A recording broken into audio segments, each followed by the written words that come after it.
मैं हूं रेखा चौहान और आप देख रहे हैं भास्कर न्यूजीलैंड की विशेष रिपोर्ट। राष्ट्रीय हिंदू शक्ति संगठन चंडीगढ़ की प्रदेश कार्यकारिणी की बैठक में गौ को राष्ट्रमाता और भारत को हिंदू राष्ट्र घोषित कराने का संकल्प करते हुए सर्वसम्मति से प्रस्ताव पारित किया गया। संगठन की स्थानीय अध्यक्ष मोनिका भारद्वाज ने इस बाबत जानकारी देते हुए बताया कि इस अवसर संगठन के राष्ट्रीय संयोजक संजय अरोड़ा, राष्ट्रीय महिला अध्यक्ष सारिता शर्मा अरोड़ा, राष्ट्रीय अध्यक्ष अनिल अग्रवाल, राष्ट्रीय संगठन मंत्री प्रवीण जैन और राष्ट्रीय उपाध्यक्ष रविंद्र वैष्णव व पंजाब प्रदेश अध्यक्ष पुष्कर नंदा आदि भी हाजिर रहे।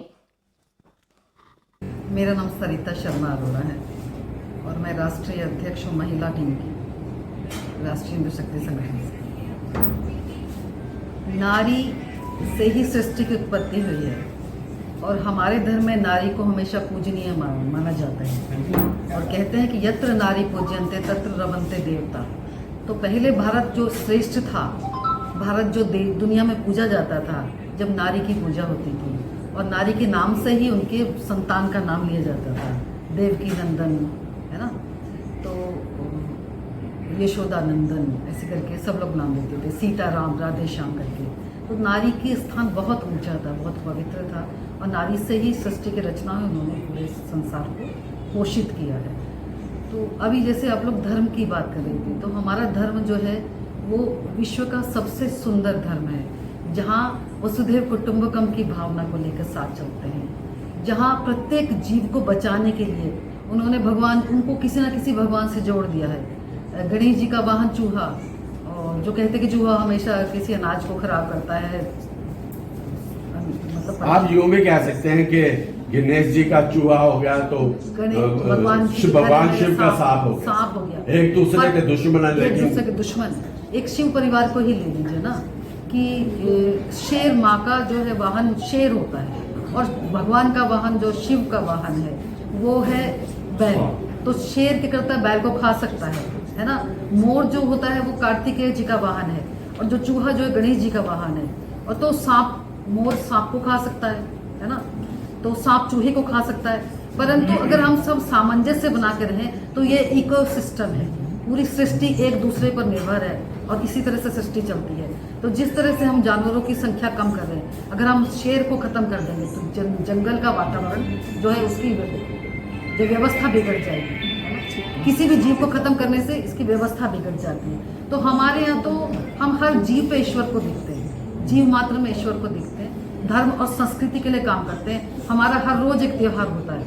अभी भगवान अगर विष्णु सो गए तो शंकर भगवान जी आ जाते हैं संभालने के लिए, उसके बाद गणेश जी आ जाते हैं, गणेश उत्सव, उसके बाद देवी भगवती के नवरात्र आ जाते हैं। तो इस तरह से हम लोग ने हर दिन को एक त्योहार की तरह मनाने का और जीवन जीने का तरीका सिखाया। मैडम मेरी बात ये है, हिंदू धर्म बड़ा विशाल धर्म, इसको कई मिटाने वाले आए लेकिन खुद मिटकर चले, लेकिन सनातन नहीं। लेकिन सनातन मिटा कब है, जब हिंदू धर्म खुद ही मांस मीट शराब का सेवन करने लग गया।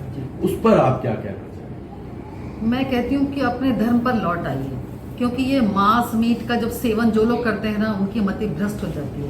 ये हमारे यहाँ तामसिक प्रवृत्ति में जो लोग जाते हैं तो उनके अंदर उत्तेजना पैदा होती है। उत्तेजना से क्या होता है, व्याभिचार होता है, गलत वातावरण पैदा होता है। गलत वातावरण पैदा होने से वातावरण दूषित हो जाता है समाज का। तो मैं सबको यही कहना चाहती हूँ कि वापस अपने धर्म में, अपनी संस्कृति की ओर लौट के आइए। हमारा मकसद सीधे सीधे जो है राष्ट्रवादी लोगों को जोड़ना है, जो देश के लिए कार्य करते हैं, जो राष्ट्र के लिए कार्य करते हैं, जो राष्ट्र निर्माण के लिए कार्य करते हैं, उन सब जो लोगों को जोड़ने का काम हम लोग करते हैं। और साथ में जो हिंदू के खिलाफ या हिंदुओं के विरुद्ध जो प्रचार चल रहा है, जो सनातन के खिलाफ प्रचार चल रहा है, उस सब को हम लोग जो है जो खिलाफ प्रचार किया जा रहा है उसका हम खंडन करते हैं, विरोध करते हैं और उसके सामने आकर खड़े होते हैं। लगातार हमारी जो गतिविधियाँ हैं वो बनी हुई हैं समाज के अंदर, और हम लोग जो इस तरीके से लव जिहाद की घटनाएं बढ़ी हैं, चंडीगढ़ के अंदर नाम छुपाकर लोगों ने जो है लव जिहाद की घटनाओं को किया है। इधर उधर से आए लोगों ने जो है अपनी पहचान छिपाई है और लव जिहाद की घटनाओं को अंजाम दे रहे हैं। तो यहाँ पर भी हम लोग यही बात करने के लिए आए हैं कि इस लव जिहाद की घटना को रोकने के लिए हमारे चंडीगढ़ के कार्यकर्ताओं को खड़ा होना पड़ेगा, और वे खड़े भी हैं और कार्य भी कर रहे हैं। मोनिका जी जो है, जो यहाँ की अध्यक्ष हैं, वो बहुत अच्छा कार्य कर रही हैं और राष्ट्रीय उपाध्यक्ष हमारे रविंद्र वैष्णव जी बैठे हैं, ये भी कार्य कर रहे हैं। एडवोकेट हमारे पंजाब प्रदेश अध्यक्ष हैं पुष्कर नंदा जी, वे भी बैठे हैं, क्योंकि ये सब इसी क्षेत्र से आते हैं। तो ये लव जिहाद के प्रति और लैंड जिहाद के प्रति और जिस तरीके से यहाँ पर कार्य चल रहा है उसको रोकने का कार्य हम लोगों का संगठन कर रहा है। लगातार देश के अंदर जिस प्रकार से प्रचारित किया जा रहा है कि अभी आपने देखा कि ऑपरेशन सिंदूर चला, और अभी जो एक फिल्म रिलीज हो रही है सरदार जी 3, दलजीत सिंह जी द्वारा बनाई गई, जो देश विरोधी कार्य कर रहे हैं लगातार, हम उसको रोकने की मांग करते हैं कि सरकार यहाँ पर बिल्कुल ना हिंदुस्तान के अंदर उसे लाए, क्योंकि जो कलाकार लिए गए वे सब पाकिस्तान के हैं और जो उसमें फंडिंग है वो विदेशी फंडिंग है और जो इस्लामिक जिहादियों द्वारा फंडिंग की गई है। तो जिहादियों को रोकने का काम भी राष्ट्रीय हिंदू शक्ति संगठन का है। हम उस फिल्म को रोकने की भारत सरकार से मांग करते हैं कि ये भारत के अंदर रिलीज नहीं होनी चाहिए। और जिस प्रकार से भारत विरोधी प्रचार में अभी न्यूयॉर्क के जो मेयर शामिल हुए हैं, हम उनकी निंदा करते हैं और मांग करते हैं कि इस तरह के लोगों को, जिहादियों को अगर सीटों पर बिठाया जाएगा, चाहे वो विदेश में हो चाहे कुछ भी, क्योंकि उनकी हिंदू विरोधी मानसिकता सबके सामने है और लगातार हिंदू विरोधी बयान दे रहे हैं, हिंदुओं के खिलाफ बयान दे रहे हैं, सनातनियों के खिलाफ बयान दे रहे हैं और वो उकसाने का काम कर रहे हैं, मतलब आतंकवाद को बढ़ावा देने का काम कर रहे हैं। तो ऐसे लोग, चाहे वो न्यूयॉर्क में हो चाहे हिंदुस्तान में हो, उन सबको तुरंत उन पर कार्रवाई होनी चाहिए। हिंदुस्तान जो भी अपनी कार्रवाई करनी है वो करे। हिंदुस्तान की जो राजनीतिक कार्रवाई है वो भी होनी चाहिए।